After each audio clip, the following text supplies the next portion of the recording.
खुदावंद यीशु के पाक जलाली मुकद्दस और कुदरत वाले नाम में आप तमाम नाजरीन को बहुत बहुत सलाम। मेरी तरफ से ईद क़यामतुल मसीह बहुत बहुत मुबारक हो।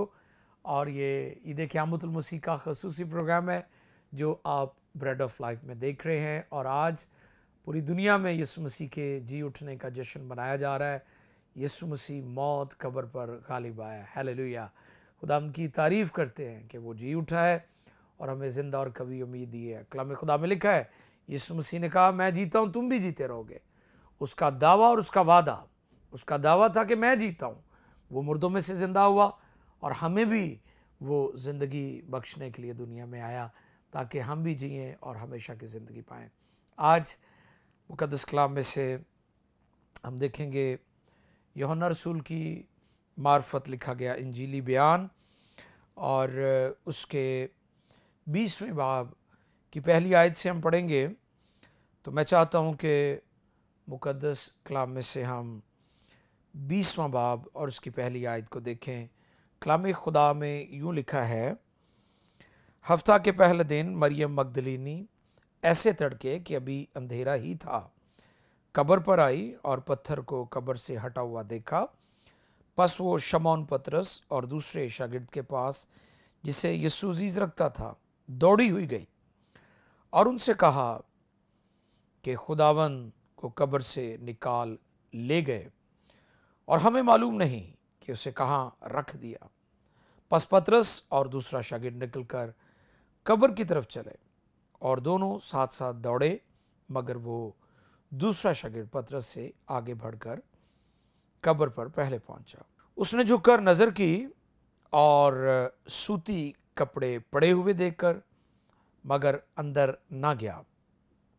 शमौन पतरस उसके पीछे पीछे पहुंचा और उसने कब्र के अंदर जाकर देखा कि सूती कपड़े पड़े हैं और वो रुमाल जो उसके सर से बंधा हुआ था सूती कपड़ों के साथ नहीं बल्कि लिपटा हुआ एक और जगह अलग पड़ा है। इस पर दूसरा शागिर्द भी जो पहले कब्र पर आया था अंदर गया और उसने देखकर यकीन किया, क्योंकि वो अब तक उस नविश्ता को ना जानते थे जिसके मुताबिक उसका मुर्दों में से जी उठना ज़रूर था। बस ये शागिर्द अपने घर को वापस गए। 11वीं आयत में लिखा है, लेकिन मरियम बाहर कब्र के पास खड़ी रोती रही और जब रोते रोते कब्र की तरफ झुककर अंदर नजर की तो दो फरिश्तों को सफ़ेद पोशाक पहने हुए, एक को सरहाने और दूसरे को पैंताने बैठे देखा जहां यीशु की लाश पड़ी थी। उन्होंने उससे कहा, ए औरत तू क्यों रोती है? उसने उनसे कहा, इसलिए कि मेरे खुदावंद को उठा ले गए हैं और मालूम नहीं कि उसे कहाँ रखा है। और ये कहकर वो पीछे फिरी और यीशु को खड़े देखा और ना पहचाना यीशु है। यीशु ने उसे कहा, ए औरत तू क्यों रोती है? किसको ढूंढती है? उसने बागबान समझकर उसे कहा, मियाँ अगर तूने उसको यहाँ से उठाया हो तो मुझे बता, देखिए उसे कहाँ रखा है ताकि मैं उसे ले जाऊं। यीशु ने उसे कहा, मरियम। उसने मुड़कर उससे कहा इब्रानी ज़ुबान में कि रबूनी यानी ए उस्ताद। यीशु ने उससे कहा, मुझे ना छू क्योंकि मैं अब तक बाप के पास ऊपर, लेकिन मेरे भाइयों के पास जाकर उनसे कह कि मैं अपने बाप और तुम्हारे बाप और अपने खुदा और तुम्हारे खुदा के पास ऊपर जाता हूँ। मरियम मगदलीनी ने आकर शागिर्दों को खबर दी कि मैंने खुदावंद को देखा और उसने मुझसे बातें की। मुकद्दस कलाम के पढ़े और सुने जाने पर खुदावंद की इलाही बरकत, आमीन। आइए मिलकर दुआ करें। और आज की इस खुसूसी ट्रांसमिशन में जब खुदा का बेटा यीशु मसीह मुर्दों में से जी उठा और उसकी खुशखबरी सुनने के लिए, जानने के लिए, आप तक पहुंचाने के लिए मौका है कि हम उसके कलाम पर गौर करें। तो आइए मिलकर दुआ करें और खुदा से तौफीक मांगे। खुदा पाक रूह तेरा शुक्र हो आज के दिन के लिए, फतहमंद दिन, फतहमंदी का दिन, मौत और कब्र पर गलबे का दिन। शुक्रगुजारी करते हैं खुदा बाप, तेरा बेटा यीशु मसीह जो मसलूब हुआ, दफन हुआ और तीसरे दिन मुर्दों में से जी उठा। और आज अब पूरी दुनिया में उसकी क़यामत की, मुर्दों में से जी उठने की, रेज़रेक्शन की ईद मनाई जा रही है। खुदा सालूस पाक खुदा, तुम्हारी मदद कर, PMI टेलीविज़न के नाजरीन की मदद कर, मेरी मदद कर, ताकि मैं जो कलाम की सच्चाइयाँ उन तक पहुँचाऊँ। बहुत सारे लोग इस सच्चाई को सुनकर, जिस तरह लिखा है कि पास सच्चाई से वाकिफ़ होंगे और सच्चाई तुम्हें आज़ाद करेगी, इस कलाम को कसरत से नाज़िल फरमाना, मदद करना और बरकत देना, यीशु के ज़िंदा जावेद पाक मुक़द्दस और कुदरत वाले नाम में, आमीन आमीन। जी मेरे अज़ीज़ों, आज ईद क़यामतुल मसीह है और शुक्रगुज़ारी करते हैं कि पाकिस्तान भर में और दुनिया भर में इस दिन को आलमगीर त्यौहार के तौर पर मनाया जाता है और दुनिया में ये सबसे बड़ा मैसेज है। एक राइटर लिखते हैं कि यीशु मसीह सिर्फ ज़िंदा ही नहीं हुए बल्कि नया अहदनामा लेकर ज़िंदा हुए। अगर यीशु मसीह कब्र में रहते, जैसा कि यहूदियों का, रूमियों का, हुकूमतों का और उस वक्त के हाकिमों का ये ख्याल था कि हम कब्र पर पत्थर रख देंगे, उस पर मोहर लगा देंगे, पहरेदार बिठा देंगे तो यीशु को कब्र तक महदूद कर देंगे। ये उनकी नादानी थी, नासमझ थी कि वो इस बात को नहीं जानते थे कि यीशु मसीह जो है वो कलमा खुदा है और वो अज़ल से बाप के साथ था और अबद तक है। वो अज़ली और अब्दी है, वो अल्फ़ा और ओमेगा है, वो इब्तिदा और इंतहा है, वो ज़िंदगी का मंबा है, ज़िंदगी उसमें से निकलती है। और सारी तख्लीक आप देखें, क्रिएशन पर जब गौर करें, सारी क्रिएशन उसी की है, सब चीज़ें उसी के वसीला से पैदा हुई। तो फिर वो जो खालिक है, फिर वो जो क्रिएटर है, फिर वो जो ज़िंदगी का मंबा है, ज़िंदगी जिसमें से निकलती है, वो किस तरह कब्र तक महदूद रह सकता है।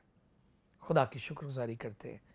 मुक़द्दस कलाम में से आज हम सीखेंगे कि यीशु मसीह जो मुर्दों में से जी उठा है और कुदरत के साथ खुदा का बेटा ठहरा है और आज पूरी दुनिया में उसकी क़यामत, उसके जी उठने की ईद मनाई जा रही है। PMI टेलीविज़न के नाज़रीन, जितने भी प्रोग्राम ब्रेड ऑफ लाइफ में मुझे देख रहे हैं, आप ज़रूर आज के मैसेज को सुने और दूसरों तक लेकर जाएं। मेरे सामने आज जो हवाला है वो यूहन्ना की मार्फत लिखी गई इंजील 20वां बाब है। उसमें चंद एक किरदार मुझे नज़र आ रहे हैं। उसमें मुझे नज़र आ रहा है कि पतरस यीशु मसीह की कब्र पर जाता है, फिर दूसरा शागिर्द जिसे वो अजीज़ रखता है, फिर मरियम मगदलीनी का जिक्र मिलता है इस वाक़े में। और मरियम मगदलीनी का जो किरदार है उस हवाले से मैं चाहता हूँ कि हम चंद एक ख़ास बातें सीखें कि मरियम की ज़िंदगी में ये तजुर्बा, यीशु के जी उठने का जो तजुर्बा, एक्सपीरियंस है, इसने मरियम की ज़िंदगी को यकसर बदल के रख दिया। गो मरियम मगदलीनी यीशु मसीह से तालीम पाती रही। आप जानते हैं कि इसमें बदरूहें थी, इसे बदरूहों से रिहाई मिली, इसे जो डीमंस थी उनसे डिलीवरेंस का एक्सपीरियंस था, लेकिन इसे यीशु के जी उठने का तजुर्बा नहीं था। और आप देखिए वो रो रही है। पहले फरिश्ते उससे पूछते हैं, ऐ औरत तू क्यों रोती है? और फिर इवन के यीशु मसीह जब उससे मिलते वो भी उससे पूछते हैं कि तू क्यों रोती है। तो हमें गौर करना है वो क्यों रो रही है। मरियम मगदलीनी को डिलीवरेंस का एक्सपीरियंस था। उसने देखा कि किस तरह खुदाम यीशु ने उनके भाई को जिंदा किया, मुर्दों में से उसने लाजर को जिंदा किया। उन्होंने देखा, उसे एक्सपीरियंस था कि यीशु मसीह के कदमों में बैठकर किस तरह तालीम पाई जाती है। ये सारे तजुर्बात थे, लेकिन ये तजुर्बा उसके लिए पहले नहीं हुआ था कि यीशु मसीह मुर्दों, ये आज उसे तजुर्बा हुआ है। और जब तक उसे ये इल्म नहीं था कि यीशु मसीह मुर्दों में से जी उठा है, वो रो रही है। अब गौर करें कि रोते आप उस वक्त हैं जब आप मायूस हो चुके होते हैं, जब आप पेनफुल होते हैं, जब कोई प्यारा बिछड़ जाता है, जब आपका लॉस हो जाता है, जब आप चीज़ों को खो देते हैं, बिजनेस चला जाता है, आपका कोई अजीज दुनिया से चला जाता है, उस वक्त आप पेनफुल हो जाते हैं और रोते हैं, आंसू बहाते हैं। अब मरियम मगदलीनी रो रही है। और वो क्यों रो रही है? क्योंकि जब वो यीशु की कब्र पर जाती है तो यीशु मसीह की कब्र को जब वो देखती हैं वहाँ पर, तो एक ख़ास बात यहाँ पर बताता चलो कि मरियम मगदलीनी और दूसरे शागिर्द जो हैं वो यीशु मसीह की कब्र पर जो गए हैं इसलिए नहीं गए कि ज़िंदा यीशु मसीह को देखें, बल्कि वो यीशु मसीह की लाश के लिए जो खुशबू है, हालांकि यीशु मसीह की जो जब तदफीन हुई तो बहुत सारे मसाला जात जो है बादशाहों की तरह उनकी तदफीन की गई मसलूबियत के बाद। खैर बहुत सारी अक़वाम है यीशु मसीह की मसलूबियत को नहीं कबूल करती, ये एक अलग टॉपिक है, इस पर भी बात हो सकती है। लेकिन इस जगह पर मैं बात करना चाह रहा हूं कि मरियम क्यों रो रही है। जब वो कब्र पर गई है तो उसके ज़हन में है कि मैंने यीशु मसीह की जो लाश है उसको खुशबूदार चीज़ों से मुअत्तर करना है। वो लेकर गई है, लेकिन वो ये नहीं जानती थी कि वहां पर मंजर ही फर्क होगा। और मैं कभी कभी गौर करता हूं कि यीशु मसीह के शागिर्द भूल गए थे कि उसने जिंदा होने का दावा किया है, लेकिन उसके दुश्मनों को याद था। उनको याद था तो इसलिए उन्होंने पत्थर भी रख दिया, उस पर मोहर भी लगवा दी। और आपको पता है रोमन एम्पायर्स जो थे उस वक्त की सुपर पावर थी। और आप जानते हैं अजीजों कि जो भी सुपर पावर होती है उसका कोई मुकाबला नहीं कर सकता। अब सुपर पावर ने डिसाइड किया है कि यीशु की कब्र पर पत्थर रखा जाए, ना कि पत्थर रखा जाए उस पर मोहर भी लगाई जाए, और ना कि मोहर लगाई जाए बल्कि वहां पर पहरेदार भी बिठाए जाए। ये कैसी अजीब बात है कि एक शख्स मर चुका है, उसकी लाश को दफन कर दिया गया है और आप उसकी लाश से भी डर रहे हैं। वो इसलिए डर रहे थे कि यीशु के दावे उनके जहन में थे।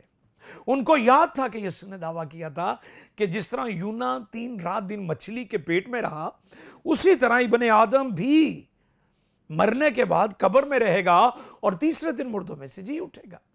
अब ये बात उनको याद थी और उन्होंने ये सारे इकदामात किए ताकि यीशु को कब्र तक महदूद रखा जाए। लेकिन उसके शागिर्द भूल गए थे। कई दफ़ा हम भी बतौर मसीही ईमानदार खादिम, लीडर्स, पास्टर्स बहुत सारी चीज़ों को भूल जाते हैं, लेकिन यीशु के दुश्मनों को याद था कि उसने यह दावा किया है। अब मरियम और पतरस और दूसरे शागिर्द के वहमो गुमान में भी ना था कि वो कब्र पर जाकर क्या सूरत हाल देखेंगे। और जब वो वहाँ गए तो जो पत्थर है वो लुढ़का हुआ है और फरिश्ते उसके ऊपर बैठे हुए। और आप ज़रा गौर करें कि जब यीशु मसीह को कब्र पे रखा गया तो ये पहरेदार, ये सारे बड़े चाको चबंद और ये सारी अपनी ताकत और कुव्वत और इख्तियार और रोमन्स की अथॉरिटी के साथ वहाँ पर खड़े हैं। लेकिन जब खुदा की आसमानी कुदरत ने मुजाहरा किया है, जाहिर हुई है, खुदा की कुदरत जब जाहिर हुई है तो फिर इंसानी कोशिशें मुर्दा हो गई हैं और यीशु मसीह जलाली बदन में जी उठे हैं। हालेलुया, खुदा का शुक्र करते हैं। और जब ये सारा मंजर देखा तो मरियम मगदलीनी रो रही है और वो हैरान है और वो ये कह रही है कि मेरे खुदावंद को यहाँ से ले गए हैं, चुरा लिया उन्होंने उसकी लाश को। वो हैरान थी। अब गौर करें कि कफन उधर पड़ा है, अगर वो चुराते तो कफन समेत लेकर जाते, क्योंकि ऐसा नहीं था, बल्कि वो जी उठा था जलाली बदन में। कफन उधर पड़ा है, रुमाल एक साइड पर पड़ा है और वो हैरान है। और फरिश्ते उससे कहते हैं, ए औरत तो क्यों रोती है। आज भी बहुत सारे लोग रो रहे हैं, दुखी हैं, गमगीन है। ये सवाल आपसे भी किया जाता है, आप क्यों रो रहे हैं? क्योंकि उसको यीशु के जी उठने का एक्सपीरियंस नहीं था, तजुर्बा नहीं था, इसलिए रो रही है। आज भी बहुत सारे लोग जो रेजरेक्शन पावर है उससे बेखबर है, इसलिए रो रहे हैं। अगर आप यीशु मसीह के मुर्दों में से जी उठने वाली कुदरत का तजुर्बा और उसका भेद और उसका मुकाशफा आपको मिल जाए तो आप कभी नहीं रोएंगे, क्योंकि यीशु मसीह ने मुर्दों में से जिंदा होकर हमें जिंदा और कभी उम्मीद दी है। उसने कहा, मैं जीता हूं, तुम भी जीते रहोगे। मरियम इसलिए रो रही है क्योंकि वो नाउमीद है, मायूस है। और फिर जब हम आगे चलकर देखते हैं 15वीं आयत में लिखा है, यीशु ने उससे कहा, खुद खुदावंद उससे कहे, ऐ औरत तू। अब वो इस कदर मायूसियों में डूबी हुई है, इस कदर तारीकियों में और बेदिल हो चुकी है कि यीशु उसके सामने खड़े हैं।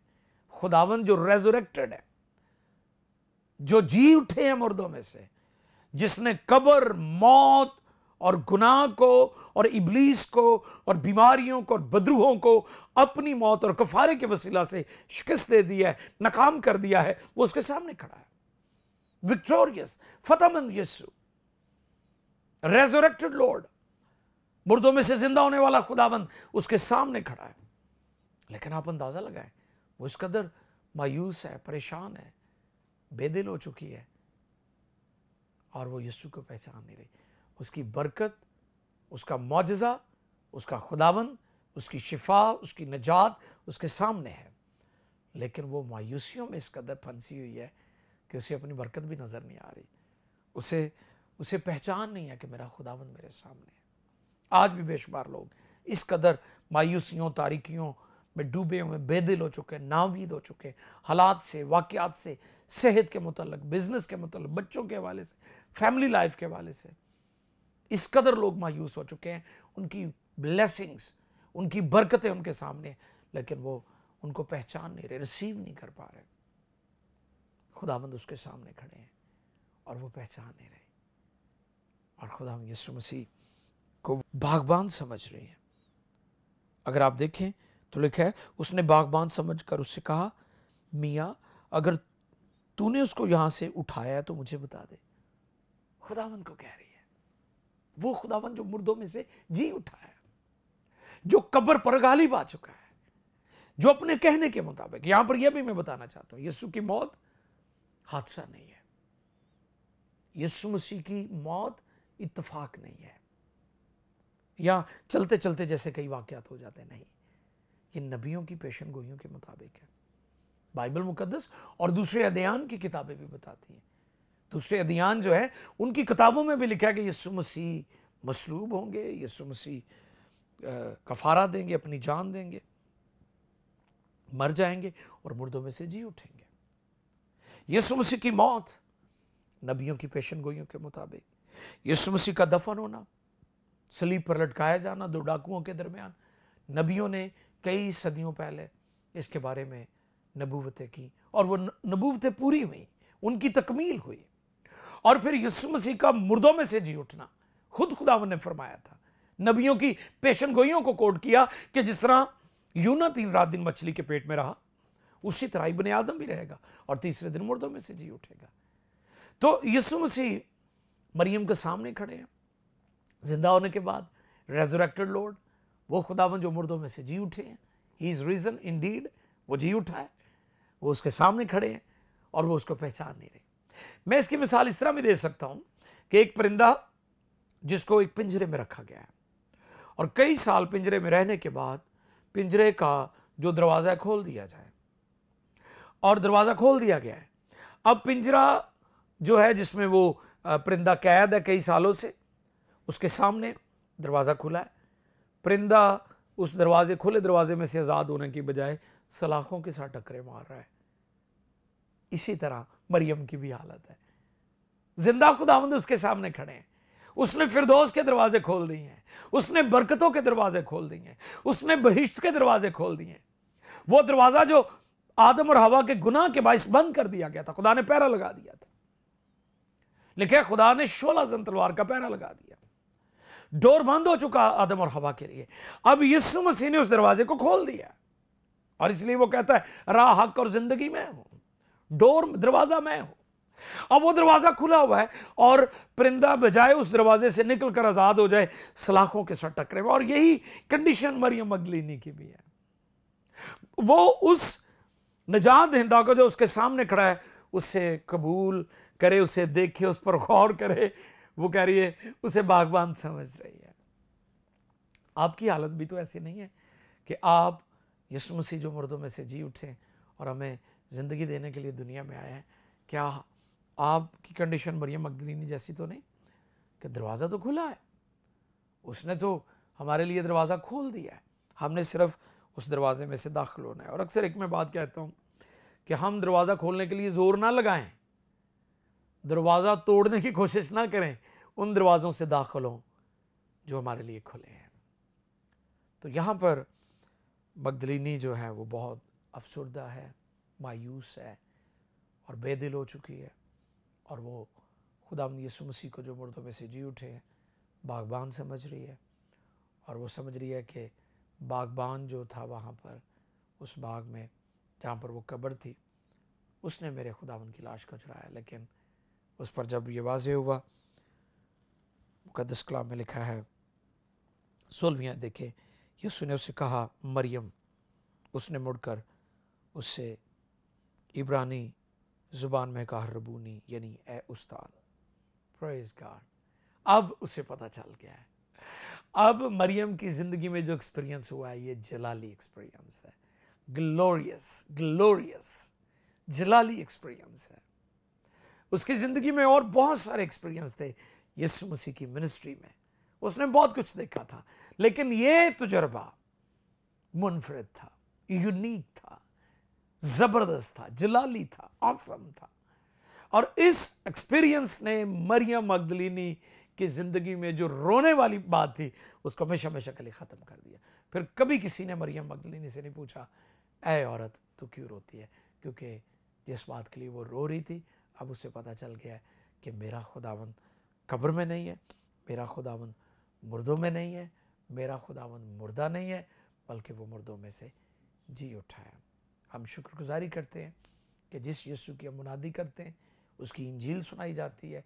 पाकिस्तान, मिडल ईस्ट के अंदर, अफ्रीका के अंदर, अमेरिका के अंदर, ऑस्ट्रेलिया के अंदर और दुनिया भर में उसकी इंजील जो सुनाई जाती है, यूरोप में सुनाई जाती है, इंडोनेशिया में सुनाई जाती है, पूरे वर्ल्ड में इंजील प्रीच की जा रही है। उस यीशु की इंजील है जो मुर्दों में से जी उठा है। हालेलुया। तो मेरे अजीज़, आज पूरी दुनिया में ईद क़यामतुल मसीह रेज़रेक्शन डे मनाया जा रहा है। तो एक बार फिर मैं आप सबों को विश करता हूँ और मेरी दुआ है कि खुदावन इस मौका पर जब ये जश्न मनाया जा रहा है, जब ये ईद मनाई जा रही है, लोगों के जहन खुल जाए, लोगों पर यह भेद आश्कारा हो जाए, मगदलीनी की तरह जो मायूसियों में, तारीकियों में डूबी हुई है और वो ये समझ रही है कि मेरा खुदावंद अभी भी उसकी लाश को चुरा कर ले गए। लेकिन जब ये भेद उस पर आश्कारा हुआ, खोल दिया गया, ये मिस्ट्री, ये रेवलेशन, ये सच्चाई अयां हो गई, तो फिर उसकी life never be the same, पहले जैसी कभी नहीं रही। तो खुदा नहीं चाहता कि आप तारीकियों में, मायूसियों में रहें। खुदा चाहता है कि उसका बेटा जो मुर्दों में से जी उठा है उसको रिसीव करें, तौबा करें, बपतिस्मा लें, निजात पाएँ, शिफा पाएँ, बहाल हो, और जो दरवाजे बंद है वो आपके लिए खुल चुके हैं। आमीन। आइए झुकें और मिलकर दुआ करें। खुदा, हम तेरे बेटे यीशु को चूमते हैं जो जलाली है, जो कुदरत वाला है, जो मुर्दों में से जी उठा, और तेरे कलाम में लिखे मुर्दों में से जी उठने के सबब से कुदरत के साथ खुदा का बेटा ठहरा।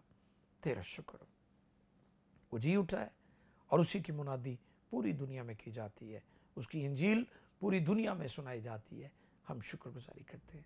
इस कलाम को बहुत सारे लोगों की ज़िंदगी में फलदार कर, बीमारों को शिफा दे, गुनहगारों को निजात दे, और जो तारीकियों में, मायूसियों में, उदासियों में, परेशानियों में, फंसियों में, उन्हें रिलीज़ कर, उन्हें बहाल कर, और तमाम जुए बंधन तोड़ और कसरत की बरकत नाज़िल फरमा। PMI टेलीविज़न और इसकी सारी टीम को कसरत से बरकत दे, जो शब रोज़ दिन रात तेरी इंजील पूरी दुनिया में फैलाने में मसरूफ़ अमल है। पूरी टीम पर, सारी हमारी जो स्टाफ है, टेक्निकल सपोर्ट है, सब पर तेरी ब्लेसिंग चाहते हैं। तेरा पाक और कुदरत वाला हाथ बढ़ा रहे, हम सब की मदद फरमा, खुदा यीशु के पाक नाम में, आमीन। अजीज़ों, आप सबों को ईद क़यामतुल मसीह बहुत बहुत मुबारक हो। Happy resurrection day. God bless you all.